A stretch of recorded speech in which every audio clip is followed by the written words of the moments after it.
اے پیغمبر، جو لوگ کفر میں جلدی کرتے ہیں، کچھ تو ان لوگوں میں سے وہ ہیں جو منہ سے کہتے ہیں کہ ہم مومن ہیں لیکن ان کے دل مومن نہیں ہیں، اور کچھ ان میں سے جو یہودی ہیں ان کی وجہ سے غمناک نہ ہونا۔ یہ لوگ جھوٹی باتیں بنانے کے لیے جاسوسی کرتے پھرتے ہیں اور ان دوسرے لوگوں کے لیے جاسوس بنے ہیں جو ابھی تمہارے پاس نہیں آئے، باتوں کو ان کے مقامات میں ثابت ہونے کے بعد دور لے جاتے ہیں، لوگوں سے کہتے ہیں کہ اگر تم کو یہی حکم ملے تو اسے قبول کر لینا، اور اگر یہ نہ ملے تو اس سے بچنا، اور جس کو اللہ گمراہ کرنا چاہے تو اس کے لیے تم اللہ کی طرف سے ہدایت کا کچھ بھی اختیار نہیں رکھتے۔ یہ وہ لوگ ہیں جن کے دلوں کو اللہ نے پاک کرنا نہیں چاہا، ان کے لیے دنیا میں ذلت ہے اور آخرت میں بڑا عذاب ہے۔ یہ جھوٹی باتیں بنانے کے لیے جاسوسی کرنے والے اور رشوت کا حرام مال کھانے والے ہیں۔ اگر یہ تمہارے پاس کوئی مقدمہ فیصل کرانے کو آئیں تو تم ان میں فیصلہ کر دینا یا روگردانی کر لینا، اور اگر ان سے روگردانی کرو گے تو وہ تمہارا کچھ بھی نہیں بگاڑ سکیں گے، اور اگر فیصلہ کرنا چاہو تو انصاف کا فیصلہ کرنا کہ اللہ انصاف کرنے والوں کو دوست رکھتا ہے۔ اور یہ تم سے اپنے مقدمات کیوں کر فیصل کرائیں گے جبکہ خود ان کے پاس تورات موجود ہے جس میں اللہ کا حکم لکھا ہوا ہے؟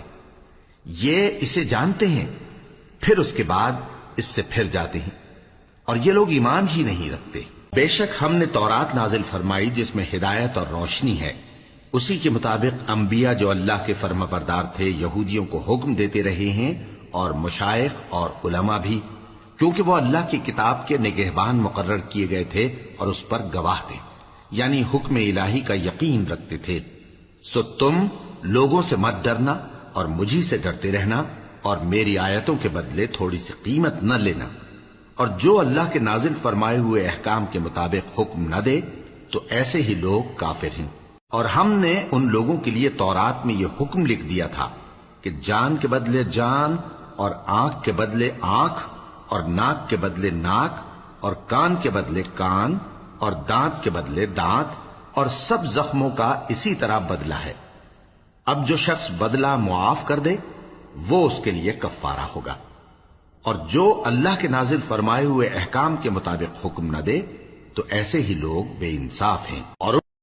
اور ان پیغمبروں کے بعد انہی کے قدموں پر ہم نے عیسیٰ ابن مریم کو بھیجا جو اپنے سے پہلے کی کتاب تورات کی تصدیق کرتے تھے، اور ان کو انجیل عنایت کی جس میں ہدایت اور نور ہے، اور تورات کی جو اس سے پہلی کتاب ہے تصدیق کرتی ہے، اور پرہیزگاروں کو راہ بتاتی اور نصیحت کرتی ہے۔ اور اہل انجیل کو چاہیے کہ جو احکام اللہ نے اس میں نازل فرمائے ہیں